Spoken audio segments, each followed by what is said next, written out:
li waral suñu ndaje tey mooy 58 villages de la commune ñoom ñoo dajaloo tey pour ce que injustice bi nga xam ne ni commune Ndiédiène mu ngi koy dund ñu mun koo corriger le plus rapidement possible.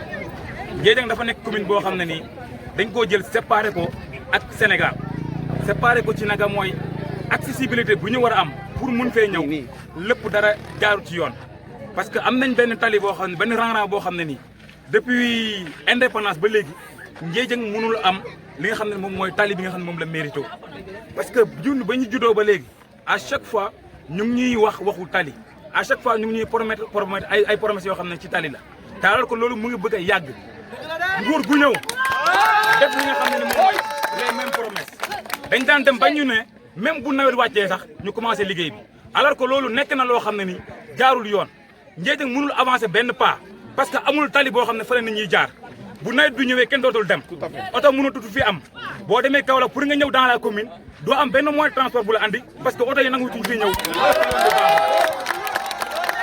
su loolu weesoo li nga xam ne tamit mooy wàllu santé sax da ko impacté parce que pour nga ñëw dem def évacuation pour dem Kaolack déjà c'est tout un problème ñaata nit la ñuy évacuer ñu perdre seen adduna perdre seen dund ngir yoon bi nga xam ne nii moom la ñuy jaar pour ñu mun leen évacuer au niveau de Kaolack au niveau de l'hôpital régional. mais aussi loolu bu weesoo également ñaata nit ñoom ñoo bëgg a def ay investissement fii te alors que amuñu tali boo xam ne la ñu war a mun a jaar pour mun a accéder dans la commune. rang bii ñu am nii tey jii boo xoolee buñ toogee fii ak ñaari weer nawet bi commencé oto dootul dem oto dootul dikk est-ce que ñun bokkuñ ci Sénégal pourtant dañuy fay impôt comme ñëpp dañuy bokk ci ñi nga xam ne tey ñooy doxal réew mi mais état du Sénégal daf ñoo jël isolé ñu parce que fi nga xam ne nii moom la war a def tali ba léegi nii ñu ngi koy ñaxtu ay at ba léegi mënuñu am benn tali.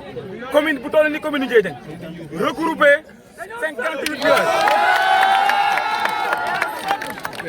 commune bu toll ni commune Ndiédiène regroupé 58 villages di def une population de plus de 41 000 habitants ba léegi mënuñu am benn mètre goudron benn commune bi yëpp mënuñu am benn mètre goudron injustice boobu lañ bëgg ñu corriger ko le plus rapidement possible état yi fi ñëw yëpp promettre nañ mais bii li ñuy xaaree mooy le président de la république Bassirou Diomaye Diakhar Faye action yi ak ses services ñu ñëw gëstu Ndiédiène par rapport ak tali bi nga xam ne nii ba ñu juddoo ba léegi ñu ngi koy kaas. loolu nekk de commune boo xam ne depuis 1960 ba léegi mu ngi am yoon bu baax ndax tey mën naa ne bu nawet jotee bu le 13h fekkee Kaolack doo am loo indi Ndiédiène suñu yaay bu ñu feebaree pour ñu faju évacuer problème la problème la tant d'autres yoo xam ne te bu tawee nawet bu tawee kenn dem kenn dëkk te loolu yaakaar naa ne jaaduwul ndax ñu Ndiédiène dafa bokk ci Sénégal heure bu élection jotee président bu mos a jaar pouvoir Ndiédiène dina la voté nga gagné waaw nga kon yaakaar naa ne il faut ñu gëstu commune Ndiédiène ñu xam ne dañoo bokk ci Sénégal te jot na nag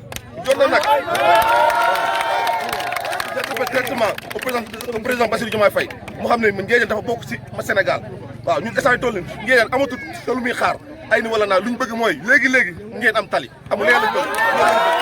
Nous sommes là aujourd'hui tous les 58 villages de la commune de Ndiédiène pour crier notre ras-le-bol parce que trop c'est trop. Nous sommes des citoyens sénégalais, mais presque on est considéré comme des citoyens à part entière. Le problème que vit Ndiédiène est plus que catastrophique. Nous avons un problème d'infrastructure routière. La route qui relie Ndiédiène, Lamaram, ne fait que 9 km seulement. Mais depuis des décennies, vraiment, nous avons noté des catastrophes ici au niveau de la route de Ndiédiène. Cette route impacte dangereusement sur le volet économique, sanitaire et même éducatif. Nous sommes à quelques jours de l'encablure, nous sommes à quelques jours de l'encablure de l'hivernage. Et vraiment, si la pluie tombe, Ndiédiène sera coupé du reste du monde. Personne ne pourra aller ou venir pour s'occuper de ces affaires. Et ça, c'est un problème que nous dénonçons. Tous les régimes qui se sont succédés nous ont promis le bâtiment de cette route-là. Mais jusqu'à présent, rien. Et nous exigeons de ces autorités-là, en particulier le chef de l'État, le président Diomaye Diakhar Faye, de venir en aide à la population de Ndiédiène. Le problème de Ndiédiène, c'est la route. Le problème de Ndiédiène, c'est la route. Une fois cette route bitumée, Ndiédiène connaîtra un décollage. Une fois la route bitumée, Ndiédiène connaîtra un décollage sur le plan économique, sur le plan sanitaire. Donc, nous demandons aux autorités vraiment de nous venir en aide pour bitumer cette route qui ne fait que 9 km seulement. Je remercie infiniment les organisations de cette marche-là. Je voudrais tout simplement rappeler d'abord que si vous suivez le discours du président Abdou Diouf en 1996, s'adressant à la nation, il avait parlé d'un programme de ce route-là, Ndiédiène-Lamaram. Et à ma grande surprise, le 18 mai, le ministre Déthié Fall, s'adressant aux députés, avait cité des départements où le désenclavement est devenu une urgence, donc des départements prioritaires. Et parmi ces départements-là, le département de Kaolack ne faisait pas partie. Alors je voudrais lui rappeler, au cas où cela échapperait à sa vigilance, que dans le département de Kaolack, il y a une commune qu'on appelle la commune de Ndiédiène, qui est totalement enclavée.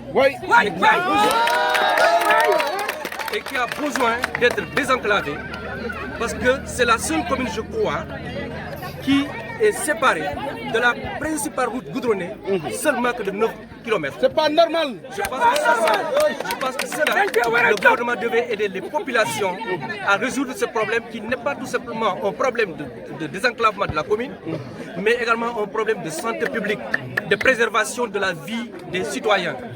Donc je pense qu'il est temps que les populations de Ndiédiène soient entendues par l'autorité supérieure. Qu'on puisse une bonne fois pour toutes régler ce problème d'enclavement de cette commune-là. Merci beaucoup.